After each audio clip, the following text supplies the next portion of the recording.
Hey guys, I'm just going to do a really quick tutorial on how to start creating a room with Windows.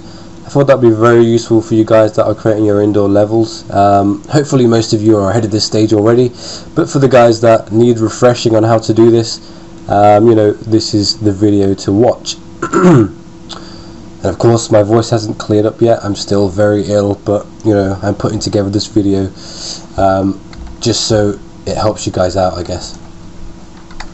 So the first thing that you're going to be doing in 3ds Max when you open it up is to configure your viewport. So you're just going to hit the plus in the top left corner of this view. You're going to go down to configure, and you're going to deselect use selection brackets, and you're going to select edge faces because we want to see those edges on those polygons. You also want to ensure that you have all viewports selected because you want to apply this to all viewports. And just press OK. The next thing is you're going to create a box which is going to be your room. Whether it's a living room or a bedroom or any kind of sort of indoor level, you want to kind of create a box which is going to represent the four walls, the ceiling and the floor.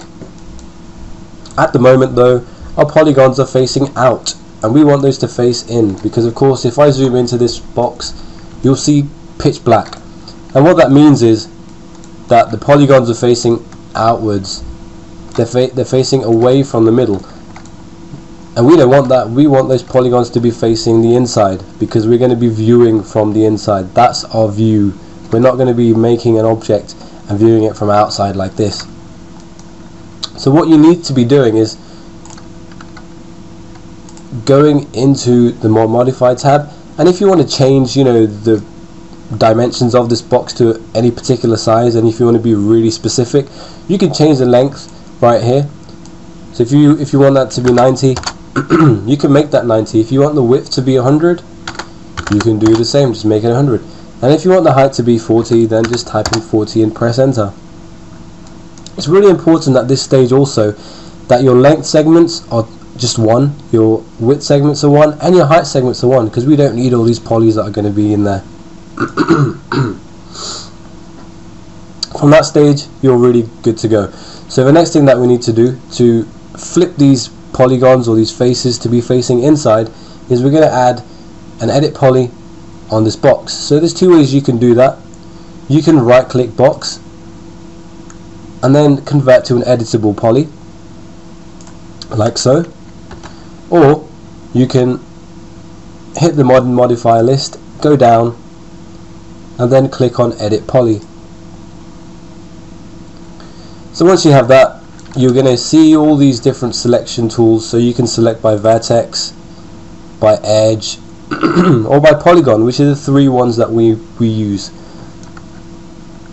There's also border and element as well, but we're just going to stick to polygon for now.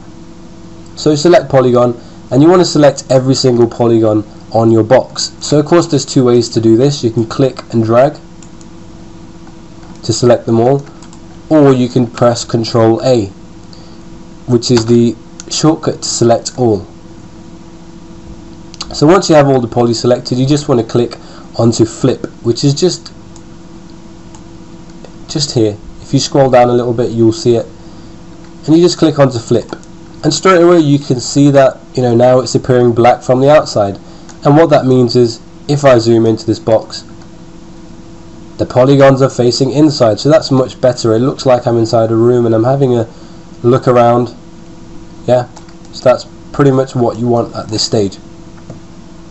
You want to then deselect polygon, right click your box, and I've got this weird thing going on. I think it's because of my screen capture, but don't worry about that. What you essentially want is object properties. So you could just about see that pop up just there, and you click on that and you'll be greeted with this box here, and you've got the heading which says object properties. You then sort of scroll down, or you don't scroll down but you have a little look down, and you'll see backface cull, and that's the option that you want to select. And what that's going to do is create kind of like, if you've played The Sims at all, then you'll see when you look into a room, you can see through the walls and you can see like the room So if I just press OK, you'll get a better idea of that.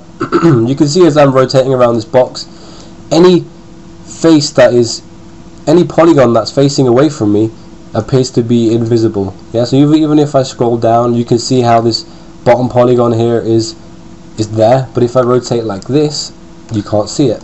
So it's a really cool way to kind of look within an object. And in this instance, it's our room, and we can see through the room, and it's going to make it 10 times easier to start laying stuff out in this room, you know, and making it look really good. So what we want to do now is create our windows. And you know, if you find first of all that this grid's really annoying and it's kind of overlapping your floor, then you can get rid of the grid. That's fine. You just hit the plus in the top left corner just here and just deselect show grids. So that's fine. Next thing is, we're going to need to sort of put in a few edges here so that we can start creating the windows. You know, there's a few other ways that you could create windows. You could boolean them in, which is okay, but it's not the cleanest way to create windows. And hopefully the way that I'm showing is going to be the cleanest way. So we're just going to go on to edge selection. We're going to select the top and bottom edge on one side, like that. So again, you hold control to select more than one edge. Then you're going to scroll down on the right, and you're going to click this little box next to connect, which is the settings for connect. And this little window will pop up, and you can see straight away that it's placed an edge in between those two edges, so it's kind of cut right in between it. I want to actually sort of create two segments though. I don't want one, so you just change that to 2. Once you're happy with that, you just click on the tick. So we've got 2 edges there, which you can kind of see, you know, the left and right of the window. But we don't want a window to be the whole height of our wall. So what we're going to do is select the 2 new edges that we've just placed, again holding control while I select them. Then I'm just going to go to the connect tool, excuse me, and then make sure that the segments are set on 2 again, and just hit the tick. And what the tick does is it, you know, sets that action in stone. It means that those 2 edges are going to stay there.